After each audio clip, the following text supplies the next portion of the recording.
the literacy level is like in the country? Well, that's some 70% illiteracy level. Some have quoted 70% of the population. Illiteracy level. Not literate, illiteracy. That's high, and of course that also has some other side effects, like even governance. You have a high level of a population who are not literate. So how do they really grasp the fundamentals of governance? And then you look at issues of the new intervention called the School-Based Management Committee. Internationally, parents are supposed to manage schools at the basic level. That is the essence of the School-Based Management Committee. And so you begin to wonder if that can really be effective in a population where the majority of the parents are even, illiterate. So that is a challenge. But again, that is something that cannot be overcome because, like I said earlier, people just need to take responsibility for their actions. There are provisions to take care of all this. You have the National Mass Education Commission in charge of mass literacy. You have the Nomadic Commission. So you begin to ask yourself, the platform is there, but are they getting the required funding?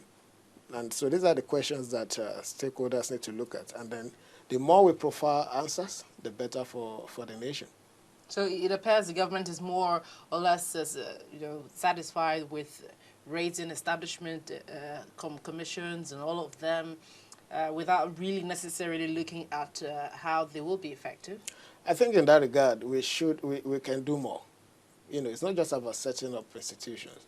We need to really know, we need to support even the institutions that we put up. We need to fund them adequately, and then they need to also be monitored for performance and for accountability. Because you just set up an institution, you provide the money, and you are not really monitoring for performance, I don't think you will get the best out of such an institution. As a consultant right now, have you looked into this Safe School Initiative program? Yeah. Have you really studied how this is going to run? We have it coming up, starting with whooping sum of 3.2 billion naira, and the federal government has great plans for it. But really, how is this going to run? What's your assessment of this? Well, it is a very new development, and and I think as stakeholders are still looking at it. We're trying to see what is the best way forward. The way the international development partners run their program is, of course, different from the way the government will run it. You need to do a lot of assessment. You need to do a lot of research. You need to consult widely to see how you can better, maximize these funds. And then accessing the funds, you need to put up a lot of criteria that even those who are going to be the end users, the beneficiaries, also need to up their game to ensure that they can make judicious use of this money. So these are the kind of framework I think has been put in place for now. But it's a new development in Nigeria, and it's very interesting. In some other countries like Afghanistan and Co., where they have experienced what you call education in emergency, where education is under consistent attack. This is the first time in Nigeria that we're really seeing this, and I think we've been getting a lot of feedback, very interesting feedback in terms of how to make education safe in Nigeria. And the schools initiative, the School Saver initiative is one of those things, though assisted internationally and, of course, with some federal government funds. What sort of feedback are you talking about? Yeah, in terms of what is the ideal school that you could call safe. If you recall, we love to make reference to development countries when we make certain assertions, like America.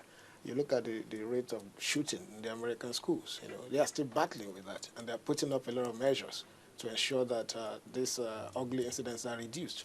So for us in Nigeria, we are getting such feedbacks. What are the right framework to put in schools? And then, in this regard, you may even have to go as far as talking to security experts in terms of a basic fencing of schools, in terms of even educating the security men, not just your everyday guard, but having a well-informed, trained personnel as security officers in schools, and, all sorts of things. All right, hold on to that thought. We'll be right back. But we're still with Mr. Wale Samuel, a World Bank education consultant. And when we come back, we'll talk more about education and especially security. Join us again.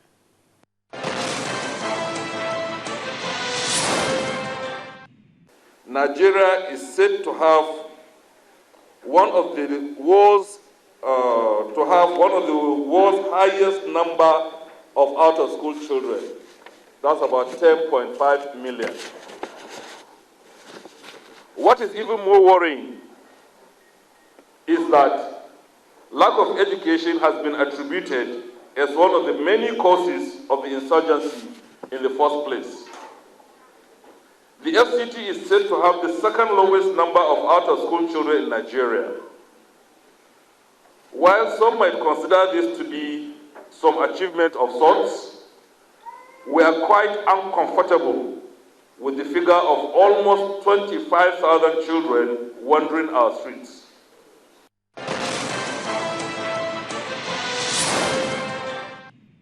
Welcome back. We're still with World Bank education consultant, Mr. Wale Samuel. Thank you for joining us once again. It's a pleasure. Well, let's continue with education, most especially now security. And we'll first dive into Almajiri education.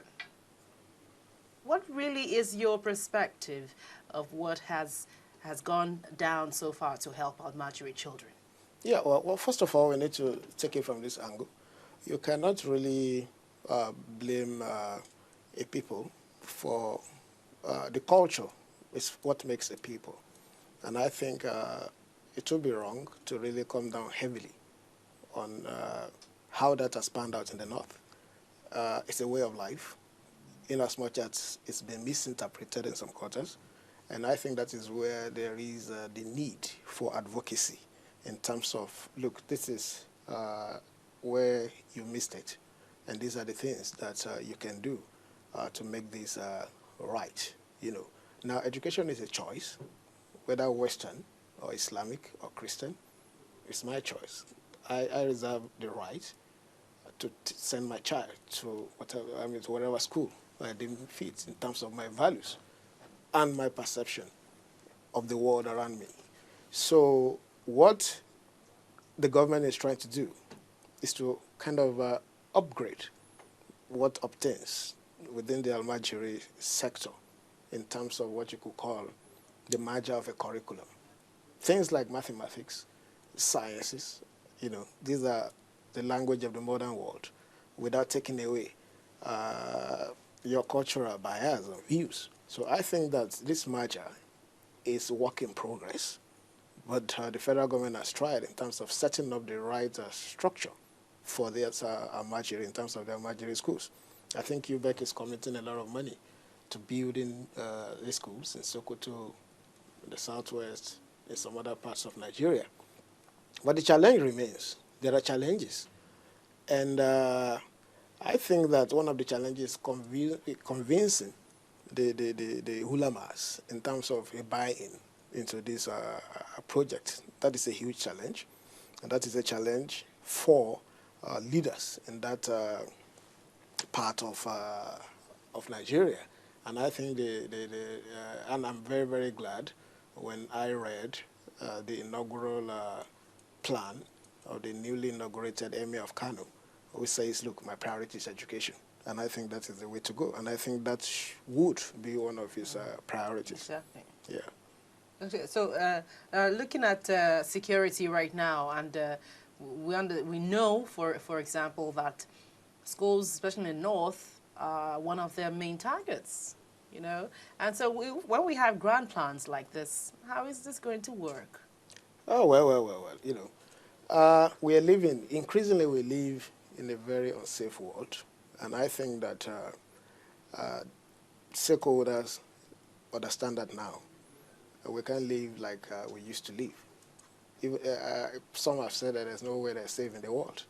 You know, you look at the news, you look at what is happening in Iraq, you look at what is happening in America, you know, nowhere is safe. And I think that there are new initiatives, like the Safe School initiatives, that, look, in as much as the schooling world may not probably predict or in control of what is happening in the outside world, but that community should be able to respond rapidly to the new and emerging issues in the world.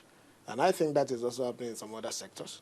And I think in education, people are really sitting back, thinking deep. We are not going to shut schools because of the